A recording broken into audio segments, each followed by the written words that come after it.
에스크 프로페서 차 시간입니다. 46번째 시간으로 지금 입자파동 이중성 7번째 시간이자 마지막 시간 공부합니다. 오늘 제목은 확률파와 파동 개념 2차 확장에 대한 것입니다.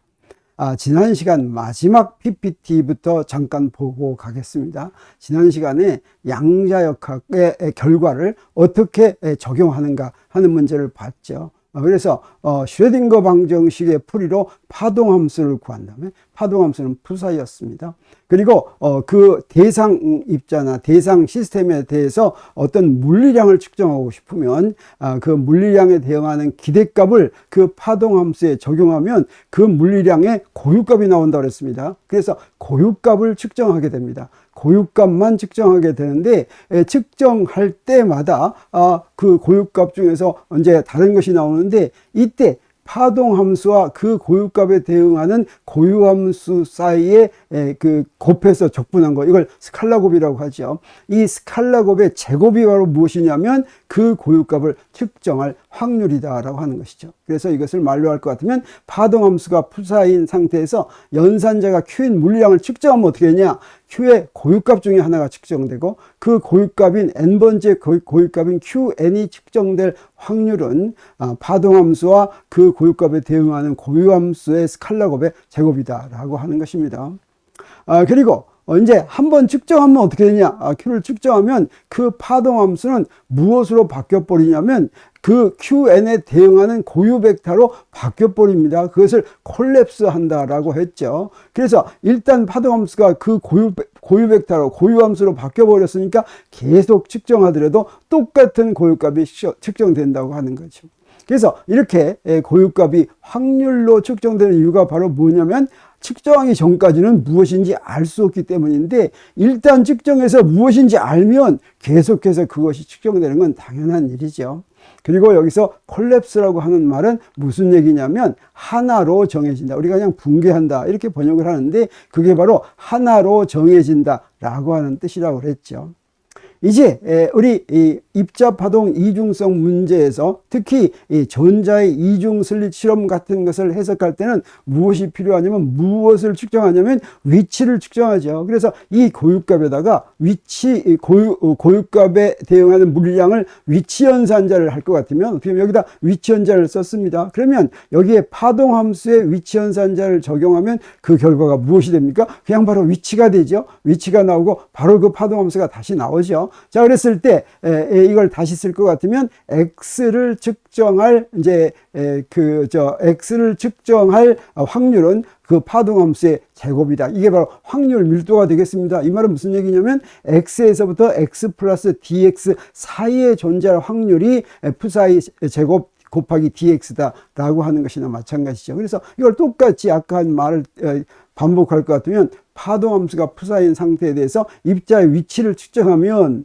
그 위치 고유값 중에 하나인 x'이 측정된다고 하면 푸사의 x'의 제곱이 바로 그것을 측정할 확률 밀도다라고 하는 것이고 일단 푸사이를 한번 측정할 것 같으면 그러면 그 파동함수가 위치 벡터의 고유 벡터인 델타 디락 델타 펑션이죠. 델타 x-x'으로 콜랩스한다. 그래서 또다시 측정하면 항상 똑같은 고유값이 측정된다라고 하는 것이고 콜랩스는 이제 똑같은 그런 의미라고 할 수가 있겠습니다.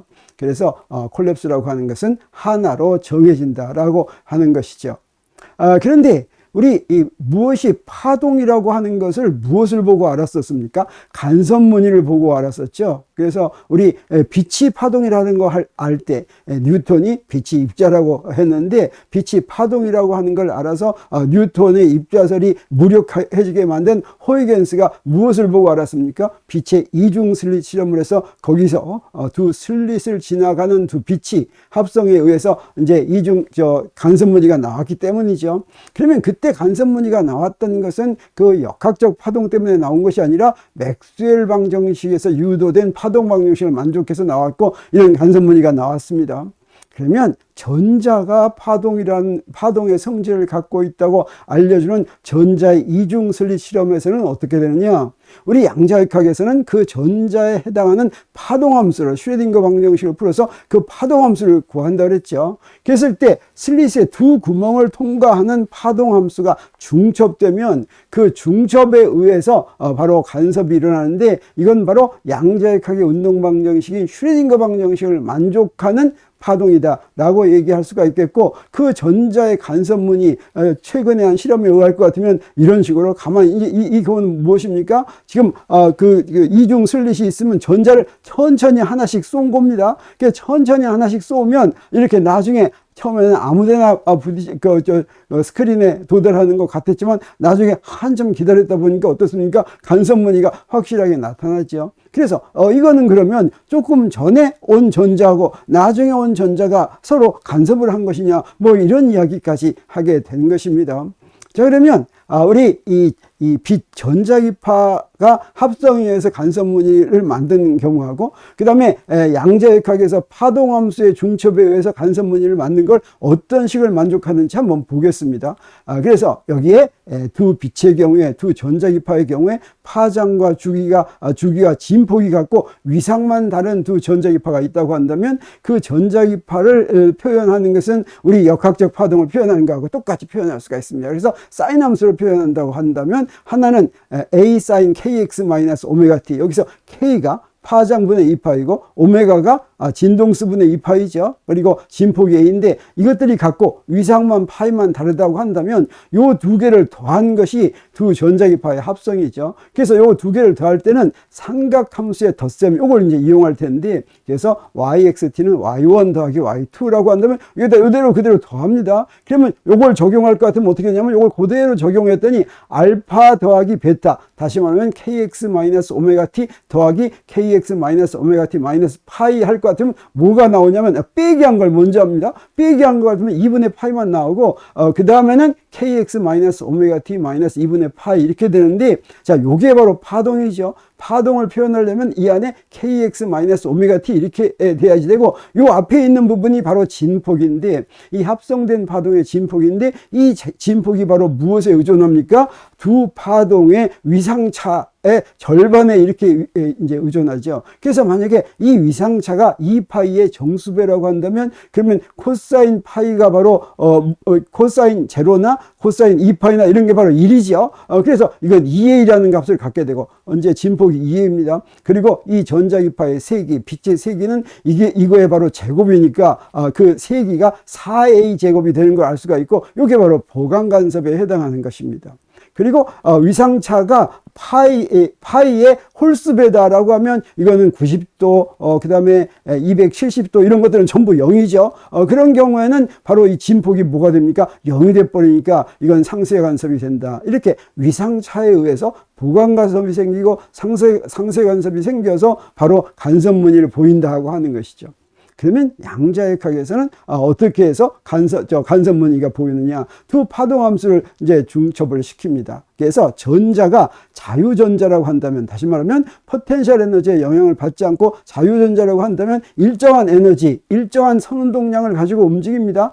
그럴 때는 파동함수가 무엇으로 주어지냐면 이런 평면파 2의 ikx 마이너스 오메가 t 이렇게 주어지는데, 이것의 위상만 다르다고 한다면, 여기서 마이너스 파이라는 위상만 있다면 여기서 이 k가 바로 무엇에 해당하냐면 p는 h바 k 해가지고 선운동량을 대표하고, 여기서 오메가가 바로 에너지는 h바 오메가 해가지고 바로 오메가가 바로 에너지를 대표하는 것입니다. 이 두 파동함수를 더할 것 같으면 요거는 그대로 더할 수가 있는데 이렇게 이제 더하면 됩니다. 그리고 이것들의 확률 밀도는, 이 파동함수를 절대값을 제곱한 게 확률 밀도라고 그랬죠. 그래서 확률 밀도를 구하겠습니다. 요거 구할 것 같으면 확률 밀도 구하기 위해서는 요 파동함수의 컴플렉스 콘주게이트 곱하기 자신을 이렇게 곱할 것 같으면 전부 해서 4항이 나오는데, 첫 번째 거 곱한 건 1이 되고, 첫 번째 거하고 여기 있는 두 번째 거하고 곱한 건 2의 마이너스 파이, i파이가 되고, 그 다음에 요 두 번째 거하고 첫 번째 거하고 곱하면 2의 플러스 i파이가 되고, 마지막에 두 개 곱하면 1이 되죠. 그래서 요거 두 개를 더해 놓을 것 같으면 뭐가 되냐면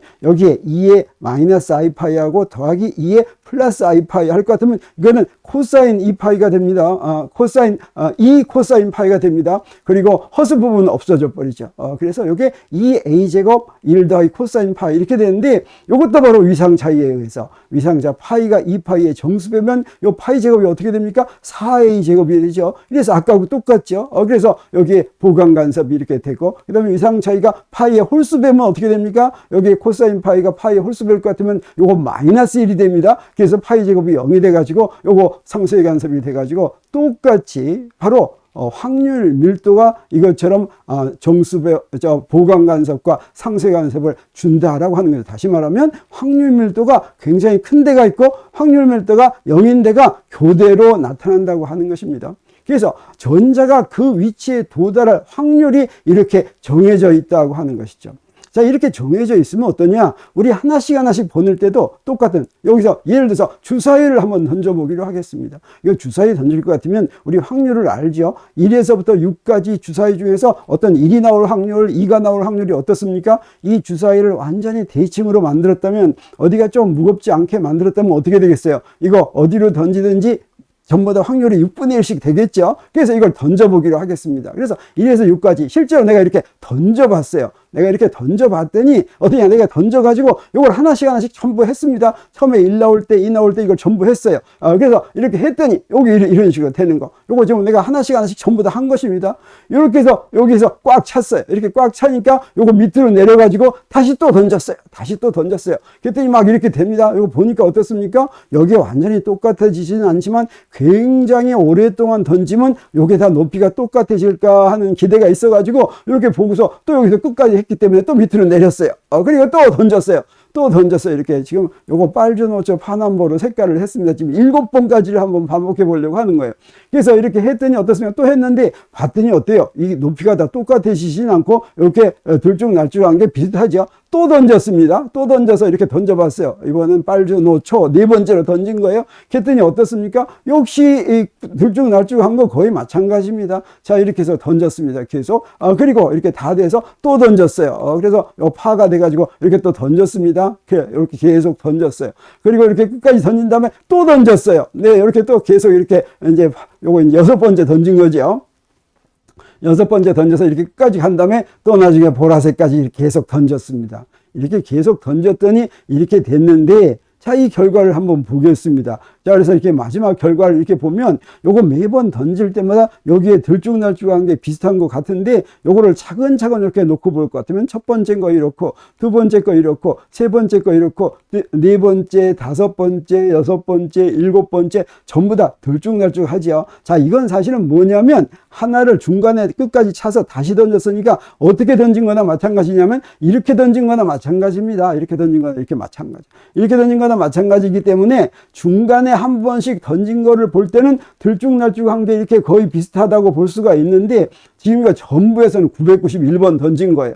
그랬을 때는 전체 높이에 비해서 여기에 저기에 들쭉날쭉한 게 좀 조금밖에 없죠. 근데 요거를 2배를 던졌다고 한다면, 그럼 내가 또 다시 던지지 않더라도 어떻게 될 거냐면 요거 2배 던지면 이렇게 된다고 하는 거 우리가 알 수가 있습니다. 그러면 전체에 비해서 들쭉날쭉한 부분이 어떻게 됩니까? 상대적으로 더 작아졌죠. 또 던지면 어떻게 했냐? 이번엔 거진 4000번을 던지는 겁니다. 그랬더니 요 정도가 됐어요. 그럼 이번엔 8000번을 던지면 어떻게 되냐? 네, 8000번 던지면 이제 이렇게 됐습니다. 이렇게 됐어요. 거의 구분이 안 가죠. 그래서 이번에는 16000번을 던지면 거의 6분의 1씩 딱 되는 것처럼 보이는 걸 우리가 알 수가 있습니다. 이게 바로 확률의 위력입니다. 지금 주사위를 던질 때 1, 2, 3, 4, 5가 지금 몇 개 나왔는지 보고서 눈치 보고 요놈이 거기에 딱 들어가 맞는 게 아니죠. 1이 확률이 6분의 1이다. 2가 확률이 6분의 1이다. 그래서 많이 던지면 저절로 그렇게 가서 붙는다고 하는 것이죠.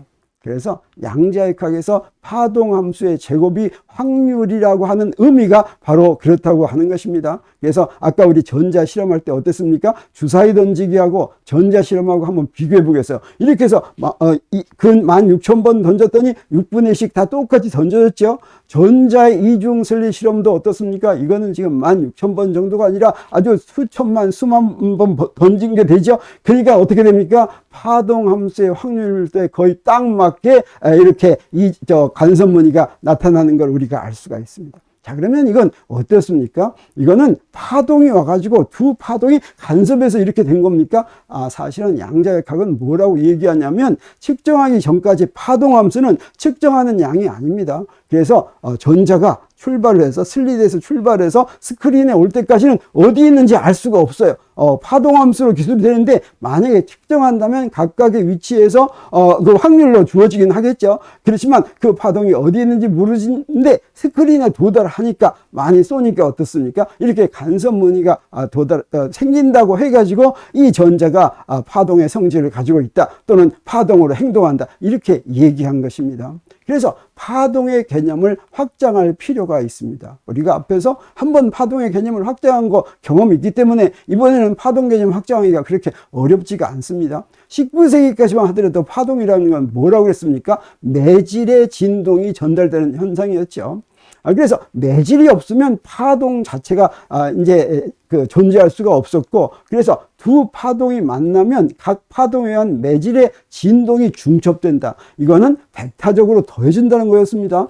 그래서 서로 반대 방향으로 진동하면 이게 상쇄되고, 같은 방향으로 진동하면 두 배가 돼가지고 세 개는 그것의 제곱이니까 같은 방향으로 진동할 때는 아주 커지고 반대 방향으로 진동할 때는 없어진다고 하는 것이 역학적 파동의 간섭 현상이 나오는 이유였죠.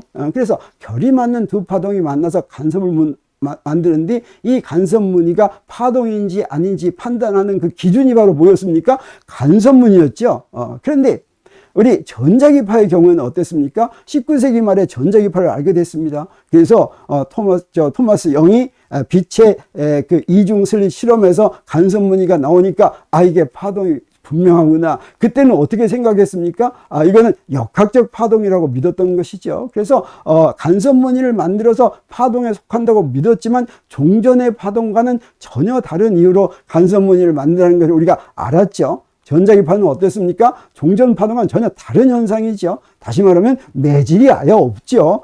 이것은 전자기 현상의 맥스웰 방정식에서 생기는 파동 방정식. 그래서 전자기 현상으로 전기장과 자기장이 커졌다 작아졌다 하는 두 파동이 만나서 이제 간섭 무늬를 만든다라고 하는 걸 이제 알게 된 것입니다. 그래서 파동이라고 하는 걸 새로운 파동을 생각하게 됐습니다. 그래서 역학적 파동이라는 새로운 이름을 옛날 파동한테 부여하고, 이 역학적 파동은 바로 무엇입니까? 매질의 진동이 전달되는 현상. 이건 역학적 파동입니다. 그리고 전자기파는 역학적 파동하고는 전혀 다른 거죠. 매질이 없죠. 그래서 새로운 전자기파라는 이름을 부여했는데, 그런데 이거를 뭐라고 얘기하냐면 파동 개념의 1차 확장이라고 얘기하는데, 역학적 파동하고 전자기파는 어땠습니까? 전자기파를 알기 전까지 자연에 존재하는 현상은 질량이 직접 이동한 입자 또는 질량으로 된 매질의 각 부분의 진동이 전달되는 파동, 둘 중에 하나야만 된다라고 굳게 믿었던 것이죠. 그래서 입자가 아니면 무조건 파동이고, 파동이 아니면 입자라고 생각한 것이었습니다. 그런데 또 다른 게 있다는 걸 알았습니다. 전자기파는 입자도 아니었고, 물질 입자도 아니었고, 역학적 파동도 아니었습니다. 전자기파는 어떻습니까? 순수한 에너지가 이동하는 현상이었죠. 그렇지만 역학적 파동의 성질을 다 가지고 있었습니다. 바로 간섭 무늬를 만든다고 하는 것이 대표적인 것이죠. 그래서 파동 개념을 확장하는데, 이때 파동 개념의 1차 확장이라고 부른 이유는 뭐냐면 파동 개념이 한 번 더 확장되기 때문에 그렇습니다. 역학적 파동도 아니고 전자기파도 아니면서 또 파동의 성질을 갖는 것이 이제 나온다고 하는 것이죠. 그게 파동 개념의 2차 확장이라고 할 수가 있고, 그걸 뭐라고 얘기하냐면 확률파라고 얘기합니다. 그래서 미시 세계의 전자 상태는 어떻게 기술되느냐? 슈레딩거 방정식의 풀이로 구해지죠.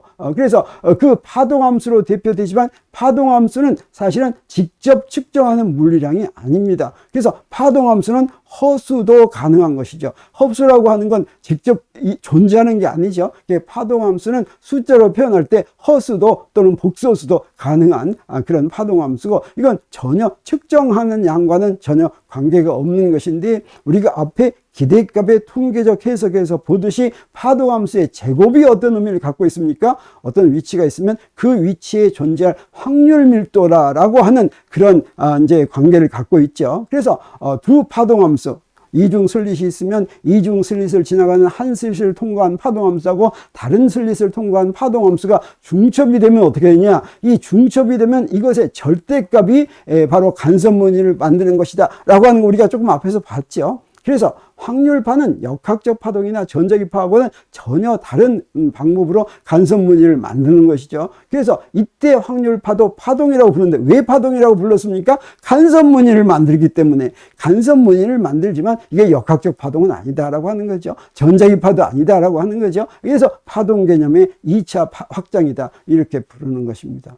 그래서 알고 봤더니 지금까지 우리는 세 가지 종류의 파동을 갖게 됐습니다. 그게 바로 무엇입니까? 역학적 파동과 전자기파와 확률파죠. 그러면 역학적 파동은 어떻게 해서 만들어지는 것입니까? 역학적 파동이 만족하는 건 반드시 역학적인 뉴턴의 운동 방정식을 그 연속된 매질에 적용하면 구해지는, 이게 사실 뉴턴의 운동 방정식하고 똑같은 식입니다. 뉴턴의 운동 방정식을 연속된 매질에 적용할 것 같으면 바로 이 식이 나오는데 이게 바로 역학적 파동의 파동 방정식이 되겠습니다. 그래서 이것의 풀이인 U, 이 U가 바로 뭐냐면 매질의 변이를 얘기합니다. 그래서 매질이 진동하는 변이의 모습이 전달되는 것, 이게 바로 역학적 파동이라고 할 수가 있겠고, 매질이 없으면 역학적 파동은 존재할 수가 없죠.